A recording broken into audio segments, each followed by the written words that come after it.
Hello everyone, I'm Jack Fisher and welcome to my world. And as it just so happens, I am closely following the creation of a whole new world with Ultimate Invasion, courtesy of writer Jonathan Hickman and art by Bryan Hitch. And having advocated for this exact same thing back in 2022 with my Ultimate Marvel reboot series, this particular story carries some extra weight for me. I was there to review the first issue the day it came out. And in that review, I admit that I made a few observational errors that I hope to correct here. Because that issue set a hell of a tone. It started with the Maker, aka Ultimate Reed Richards, breaking out of his special prison cell. And it ended with him using a device to travel to another Marvel universe. However, this was not the former Ultimate Universe, nor was it the past or future of the mainline 616 universe. This was Universe 6160, a wholly unique Marvel universe that was already on a familiar path. But then, the Maker shows up and starts meddling with everything. And from there, he starts guiding it down a new path. And now with Ultimate Invasion number 2, we see the results of his actions, as well as the consequences. We actually spend the entire issue within this new 6160 universe, and it is considerably different. At the end of the first issue, we see the Maker changing things drastically when he prevents Peter Parker from becoming Spider-Man. And he adds to those changes in this issue, revealing early on that he prevented Thor from ever coming to Earth. He even made it so that Loki became the new All-Father before severing the Bifrost connection to Earth entirely. He also made sure that Captain America's frozen body was never found and the famous spaceflight that created the Fantastic Four never happened. In essence, the Maker prevented Marvel's most important heroes from ever emerging in this universe in the first place. But that is not his endgame. He's just taking them off the table so that he can pursue his own agenda. So with this major disruptive void that he has created, the Maker essentially becomes this Earth's greatest hero by default. And he uses that role to recreate the city, which is this strange pocket dimension where time passes differently. And it's possible to connect the future with the present. It was also a major component of Jonathan Hickman's former run on the Ultimates comics. So it's very fitting that the Maker uses this to further guide this new world. Then we start to experience firsthand the results of this guidance, mostly through the perspective of Howard Stark. In this universe, thanks to the Maker's manipulations, he never died, and he never had a falling out with Obadiah Stane. He's very much the accomplished technocrat that Tony is in most other Marvel universes.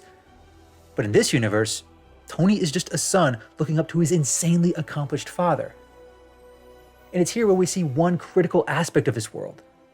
Because even without its heroes, even with the Maker manipulating everything to his own ends, this world seems downright utopian.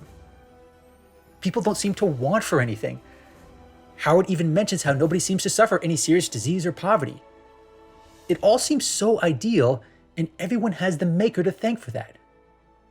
Howard and Obadiah are a big part of what makes this ideal system work, but only Howard seems to show some reservations about it. Not so much with the results, but with the man behind it. That still doesn't stop him from joining Obadiah and a whole host of other familiar figures from meeting the Maker at the city. And since Reed can't help but slight Dr. Doom in any universe, it happens to be based in Latveria. While we don't see Dr. Doom, we do see a version of the Hulk, who's basically the leader of this peace-loving hippie cult.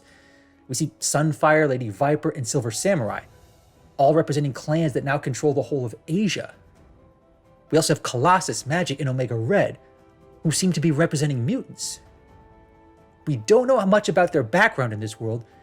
We just know that the Maker is the reason why they're in their current position. But when he emerges from the city to greet everyone, there's this sudden and swift attack, one the Maker even seems to anticipate.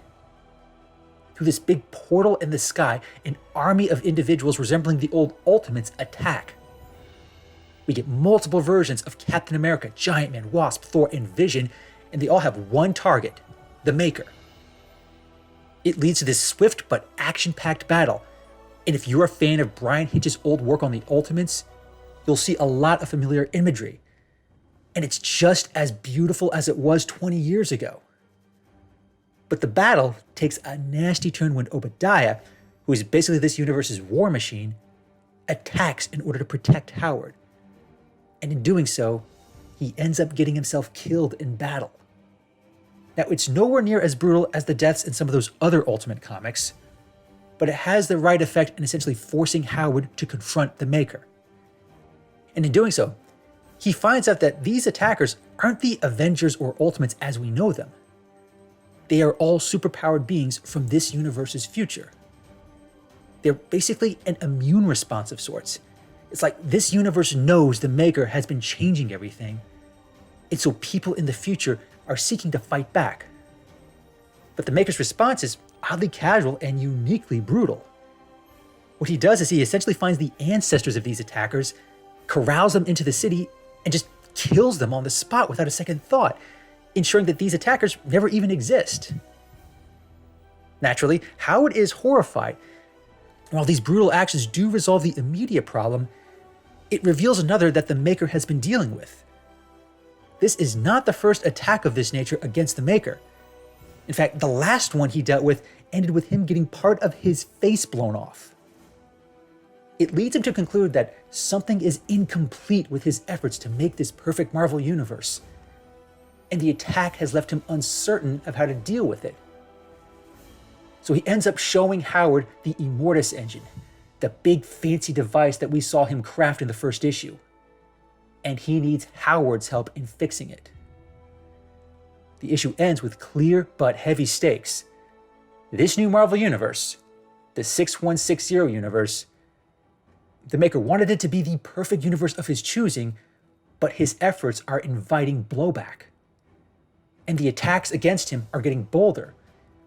He might be one of the smartest men in the multiverse, but even he can't combat a universe that's actively resisting the changes he's trying to make. It essentially guarantees that more attacks are coming from within this timeline. It's not yet clear if any of those attacks will come from the mainline Marvel universe, but one thing is clear now. The Maker's efforts are breaking this new universe, and the more he tries to fix it, the more repercussions he invites. Something has to give. Something big has to hit if this is to result in a whole new Ultimate universe. It feels like the Maker isn't going to stop until it's too late, and it may already be too late. By trying so hard to make the perfect universe, he's destroying one at every point in the timeline. Where it leads, we still don't know. But I am already bracing for more universe-level destruction, with the hope and understanding that it'll lead to a bolder creation.